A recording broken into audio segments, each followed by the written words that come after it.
The Holy Gospel according to Luke, the 10th chapter. Just then a lawyer stood up to test Jesus. "Teacher," he said, "what must I do to inherit eternal life?" Jesus said to him, "What is written in the law? What do you read there?"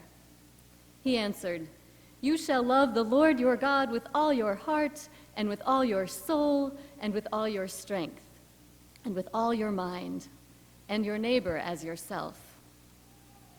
And Jesus said to him, "You have given the right answer. Do this, and you will live." But wanting to justify himself, he asked Jesus, "And who is my neighbor?" Jesus replied, "A man was going down from Jerusalem to Jericho and fell into the hands of robbers, who stripped him, beat him, and went away, leaving him half dead. Now by chance a priest was going down that road, and when he saw him, he passed by on the other side. So likewise a Levite, when he came to the place and saw him, passed by on the other side. But a Samaritan, while traveling, came near him, and when he saw him, he was moved with pity. He went to him and bandaged his wounds, having poured oil and wine on them. Then he put him on his own animal, brought him to an inn, and took care of him. The next day he took out 2 denarii, gave them to the innkeeper, and said, 'Take care of him, and when I come back, I will pay you whatever more you spend.' Which of these 3, do you think, was a neighbor to the man who fell into the hands of the robbers?" He said, "The one who showed him mercy." Jesus said to him, "Go and do likewise." The word of the Lord.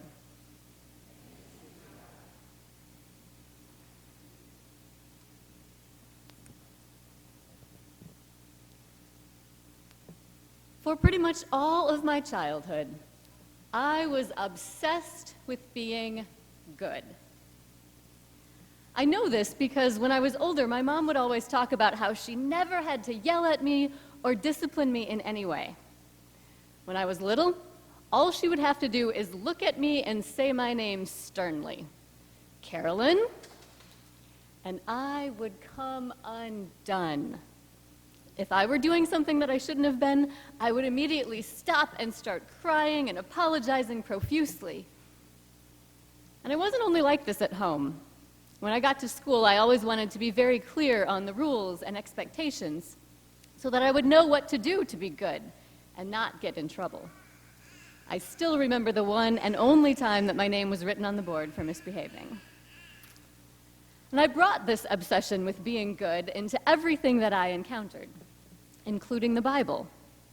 When I would read things like Jesus' parables, I always wanted to make sure that I resonated most closely with the good guy in the story.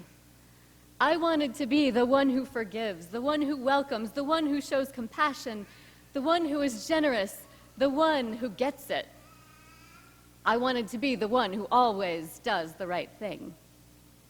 So when I would read the story of the Good Samaritan, I always wanted to think of myself as the Good Samaritan.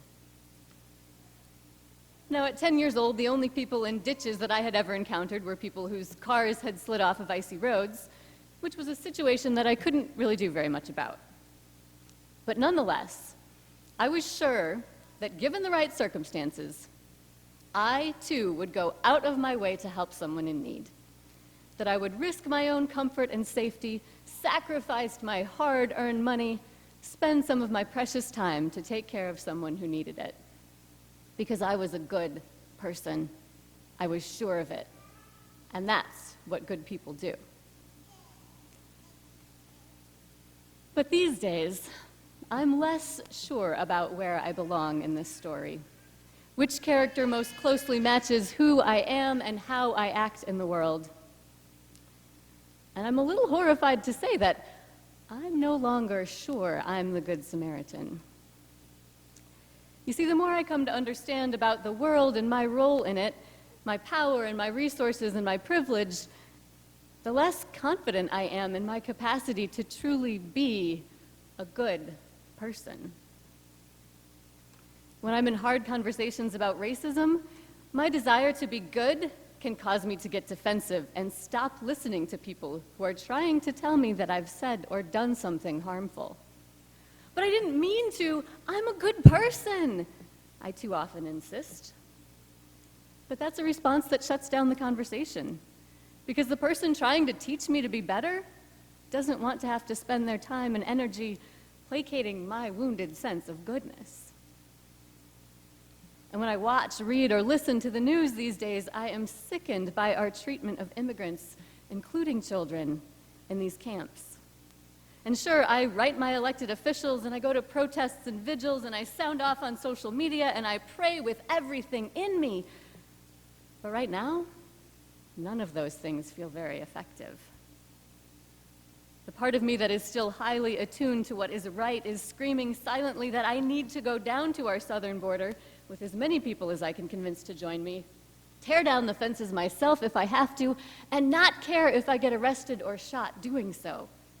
That's what it would look like to risk my own comfort and safety to help those in need, screams my 10-year-old self, with the moral clarity that only a child can have. But I'm not doing that. My adult self has too many objections and too many commitments and too many excuses. Too much to lose. Feels more like I'm passing by the man in the ditch, murmuring a prayer for him and promising to call the mayor about our road safety issues. So now when I read this parable, I'm a little more sympathetic to the priest and the Levite. What if they passed by the injured man without helping him, not because they were lazy or selfish or too busy or thought they were too important? What if they passed by him because they were preoccupied with being good? Being obsessed with being good often leads, as it did for my grade school self, to a preoccupation with knowing and following the rules. And it's easy to conflate following the rules with being good, because the rules, or the laws, if you will, are exactly where we as a society are supposed to lay out our expectations and values for how we want things to work. Which actions are allowed and therefore good, and which ones are prohibited and therefore bad. But that can get us into trouble. Because not everything that is legal is right, and not everything that is right is legal. We see this in the recent cases of people being arrested and brought to trial for giving shelter or assistance or even just water to people who are fleeing their home countries and trying to restart their lives here in the U.S. In Matthew chapter 25, verses 35 through 40, Jesus tells us that giving drink to the thirsty, food to the hungry, and welcome to the stranger is the equivalent of doing those things for him. But our government tells us that if we do those things, we are aiding and abetting criminals, and we will be punished. So what's a good person to do? This issue comes into play in today's parable, too. Jewish society in Jesus' day had pretty strict rules about ritual cleanliness, especially for people who were supposed to be holy, like priests and Levites. And those rules included prohibitions on contact with things like blood and other bodily fluids. Touch those things and you became ritually unclean and needed to do particular things to become clean again. Those things could take time, and until then, the unclean person would not have been able to go certain places or do certain things. In some understandings, being unclean meant being distant from God. Coming into contact with the man in the ditch would have most certainly contaminated their ritual cleanliness. Given how badly he was beaten, there was bound to be blood, if not other bodily fluids, around the man by the side of the road. Passing by on the other side kept them well out of range for being exposed to all of that, and thus preserved their status as ritually clean, allowing them to continue on and do whatever else it is that they needed to do. By avoiding the man altogether, they were abiding by the rules that guided their lives, the religious laws that dictated what they should and should not do in order to stay pure. Maybe their hearts went out to the man in the ditch. Maybe they felt bad about his predicament. Maybe they did utter a prayer to God that someone would come along and help him. But neither of them was willing to do anything personally. The risks and the potential cost were too great. It wouldn't have merely inconvenienced them for a few hours. It could have jeopardized their roles for quite some time. They just wanted to be good, according to the law. So they passed by on the other side. And then up comes the Samaritan. Now, the Israelites and the Samaritans had had a falling out several generations earlier. They were not friends. The Samaritans believed that the appropriate place to worship God was on a mountain with historical significance, while the Israelites believed that the temple in Jerusalem was the only true site. For the lawyer to whom Jesus was telling this story, the Samaritan would have been regarded immediately as a heretic, probably worse, not a likely candidate for doing the right thing. Due to their religious differences, I don't know if the Samaritan would have felt bound by the same purity laws that constrained the priest and the Levite. But even if he did follow a similar belief system, he ignored any rules or laws that might have kept him from helping.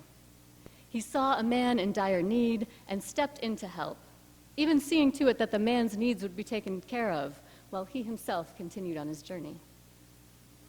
Because he wasn't so preoccupied with being good according to the law, the Samaritan was able to show mercy to a stranger in need.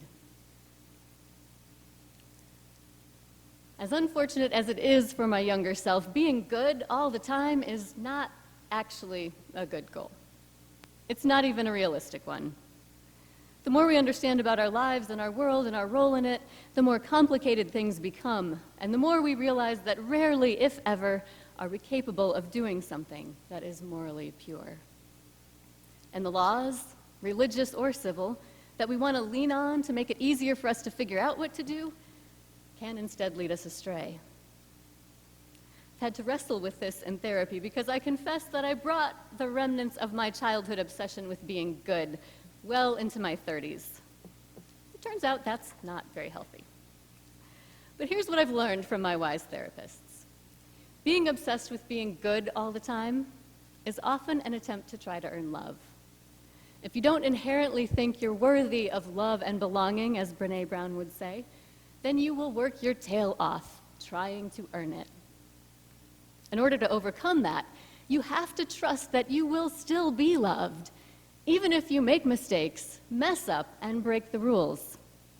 Even if you are occasionally bad. And to me, that is an excellent summary of God's grace. We don't need to obsess about being good because we are already beloved. God has already claimed us and declared us to be his children. And being beloved is so much better than being good. And it's liberating, too. Because when you're beloved, you can take risks.